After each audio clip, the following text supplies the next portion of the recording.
බුදුරජාණන් වහන්සේ මේ කුලාවක ජාතක පුවත දේශනා කළේ දෙව්රම් වෙහෙරේදී. ඒ ජාතක පුවත දේශනා කරන්න සංසිද්ධිය මෙහෙම එකක්. එක භික්ෂුන් වහන්සේලා දෙනම බුදුරජාණන් වහන්සේගේ ළඟට ඇවිත් අවසරයක් ගත්තා. ස්වාමීනි, අපි ටිකක් දුර ඈතක වස්වසන්ට වැඩම කරනවා. බුදුරජාණන් වහන්සේ අවසරය දුන්නා. ඒ භික්ෂුන් වහන්සේලා දෙනම හරි හිතවත් යාළුවෝ. දෙදෙනාම උපසම්පදා භික්ෂුන්, උපසම්පදා සිල් රකින්න භික්ෂුන් වහන්සේලා. පිටත් වෙලා ගියා දෙවුරමින් අර වස්වසන ප්‍රදේශෙට. වස් 3 මාසයක් දෙන්න අරුබුද නැතුව වුණා. වස් පවාරණය කරලා ආපහු වැඩම කරනවා බුදුරජාණන් වහන්සේව දකින්න. දැන් දෙවුරමට එන්නේ. මේ ජේතවනාරාමයට එමින් ඉද්දී මේ භික්ෂුන් වහන්සේලා දෙනම අතරමඟ ඔය හම්බෙන දිය පාරවල් වලින්, දැන් අද කාලේ නම් අපිට ඒක දකින්න ලැබෙන්නේ නැහැ. තාමත් ගම්වල තියෙනවා. හැබැයි ඉස්සර මට මතකයි අපේ චූටි කාලේ අපිත් අපේ ගම් දනවල ඔය දිය කඩਿੱත්තක් තියෙන ඕන තැනකින් අපි වතුර බිව්වා. දැන් එහෙම වතුර බොන්න ඒ වතුර පිරිසිදුයි කියලා විශ්වාසයක් නැහැනේ දැන්. ඒ කාලේ නම් වක්කඩකට කට අල්ලලා වුණත් වතුර බිව්වේ කියලා. මේ භික්ෂුන් වහන්සේලාත් මගින් මගට එද්දී පැන් පිපාසාව හැදෙන හැම තැනකම ওই තියෙන තැනකින් පැන් වෙනදුවා. සාමාන්‍ය උපසම්පදා භික්ෂුන් වහන්සේලාට විශේෂ ශික්ෂාපදයක් තියෙනවා. නිකං වතුරක් පානය කරනකොට හැම තිස්සෙම පෙරහන් කඩේකින් පෙරලා වතුර බොන්න ඕන. ඒ වතුරේ ඉන්නේ චූටි ප්‍රාණියෙක්වත් නොනැසේවා කියලා. ඒක උපසම්පදා භික්ෂුවගේ සීලයක්. සීලය කියලා කියන්නේ මොකක්ද ඇත්තටම? ප්‍රතිපත්තිය. අපි පන්සිල් සමාදන් වෙනවා කියලා ඇත්තටම කරන්නේ මොකද්ද? අපි ප්‍රතිපත්තියකට එනවා. මම සත්තු මරන්නේ.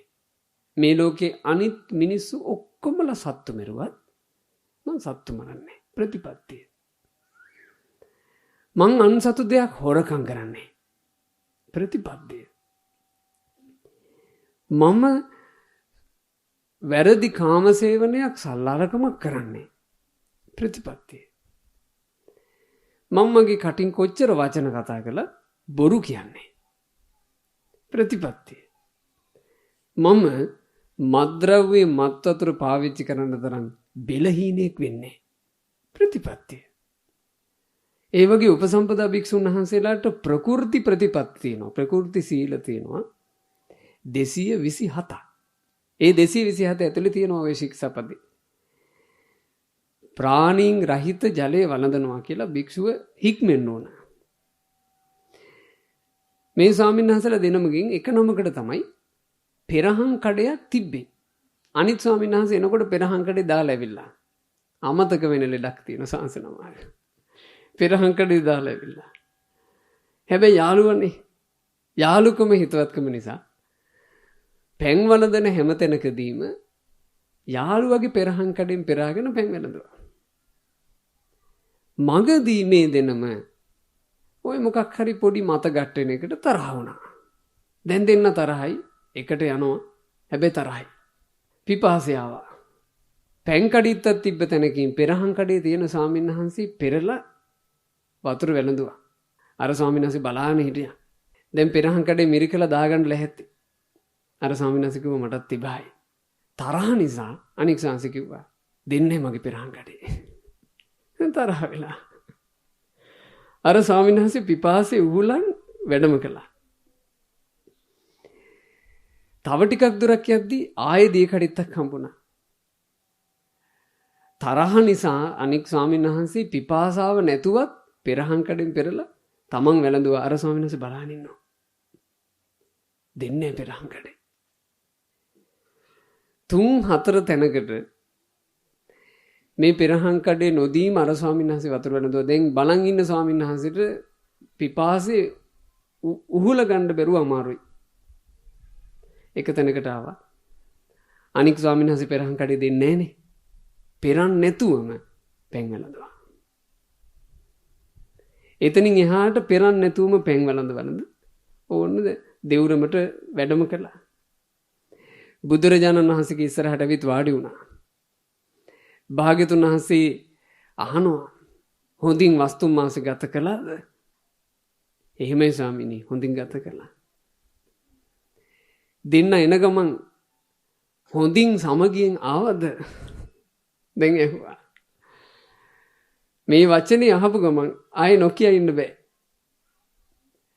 අර මේ පෙරහන් කඩේ නොදිච්චි භික්ෂුව බුදුරජාණන් වහන්සේ එකපාරට කිව්වා ස්වාමීනි මේ අතරමැදදී පොඩි රණ්ඩුවක පටලවුණා.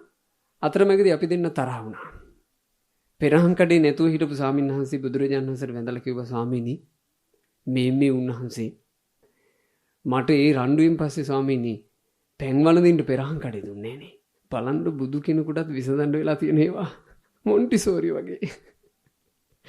මේ සිවුරු දරාගත්ත දෙන්නේ උතුම් අරමුණක් උතුම් ඉලක්කයක් උදෙසා ගත සිවුරු පොරවගෙන අන්තිම බලන්න ජීවිත අතරමං වෙලා තියෙන තේ මේ පොඩි වචනයකට තරහ වෙලා අර වතුර පෙරන පෙරහන් කඩේ දෙන්නේ කෝ කරුණාව කෝ මෛත්‍රිය කොයි අනිත් කෙනාගේ දුක දැන මේ පේනකොට උණු වෙන හිත මොකුත් නැහැ. අර තරහ ඉහමුදුනේ තියාගෙන මේ පොඩි රෙදි කෑල්ලක් හින්දා හදාගත්ත ප්‍රශ්නයක්. එතකොට අර භික්ෂුව කිව්වා ස්වාමීනි මම පෙරහන් කඩේ දුන්නේ තමයි. මම පෙරහන් කඩේ නොදී ඉදිද්දී මේ භික්ෂුන් වහන්සේ ප්‍රාණීන් සහිත ජලය පෙරන්නේතු වැළඳුවනේ. ඔයාලට හිතෙන්නේ බුදුරජාන් වහන්සේ කාට චෝදනා කරන්න ඇද්ද? කාටද චෝදනා කරන්න ඇත්තේ භාග්‍යතුන් වහන්සේ? බනින්න ඇද්ද මොකද්ද උන්වහන්සේ මේ පෙරහන් කඩේ දුන්නේ නැත්තේ කියලා දොස් කිව්වද? නෑ. බුදුරජාණන් වහන්සේ චෝදනා කළේ අනිත් භික්ෂුවට. ඒ භික්ෂුව දිහා බලාගෙන මහා කරුණිකයන් වහන්සේ ඇහුවා ඇත්තද භික්ෂුව? ඇත්තද මේ කියන්නේ? ඔබේ පැම්පිපාසාව නිසා ප්‍රාණීන් සහිත ජලය නොපෙරා වළඳා ඔබේ උතුම් ශික්ෂාව කැඩුවද? ඒ වික්ෂුන් වහන්සේ බුදුරජාණන් වහන්සේ වැඳගෙන කිව්වා අනේ ස්වාමීනි මගෙන් ඒ වරද වුණා. බුදුරජාණන් වහන්සේ එතකොට දේශනා කළ භික්ෂුව ප්‍රතිපත්තියක් තුල තදට පිහිටන්න බැරි කෙනෙකුට මේ ජීවිතය තුලේ ලබන උතුම් දියුණුවක් නැහැ. එයා නිකන් පරණැල වගේ. පරණැල එකතැන බරට තියෙන්නේ හුලං නැති වෙලාවේ විතරයි. හුලගක් නැති තා පරණැල් ගොඩක් නිකන් පේනවා බරට බරේ තියනවා වගේ. හුලගක් නැහැනේ. එන්න ඕන පොඩි හුලඟක්. පරණැලට වෙච්ච දෙයක් නැත. ඒ වගේ තමයි ප්‍රතිපත්තියක් නැති මිනිස්සු. බහුතරයක් මිනිසයාට ප්‍රතිපත්ති නැහැ. බහුතරයක් මිනිසයා ඔහි යන්නන් වාලේ යනවා. මම මේ දූල පුතාලට විශේෂයෙන් යෝජනා කරනවා දරුවනේ. ඔයාලා තමන්ගේ තරුණ වයසේ ඉඳලම මේ චූටි වයස් වල ඉඳලම හොඳ ප්‍රතිපත්තිකරුක ජීවිතයක් හදාගන්න. ඔයාලගේ ජීවිතේට වටින ඉලක්ක ඇති කරගන්න. වටිනා ඉලක්කයකින් වටිනා ජීවිතයක් ඔයාලා ගත කරොත් ඔයාලා අනාගතයේ දවසක මේ සමාජයේ නියෝජනය කරන වටින මිනිස්සු වෙනවා. එදාට ආපහු හැරී බලද්දී තමන් ගත කරපු ජීවිතය ගැන ආඩම්බරයක් එයි. මං ගොඩක් ප්‍රතිපත්තිකරුක නැති මිනිස්සු මැද්දේ ප්‍රතිපත්තියක් අනුව ජීවත් වුණා. මං ඒකයි අද මෙතන ඉන්නේ.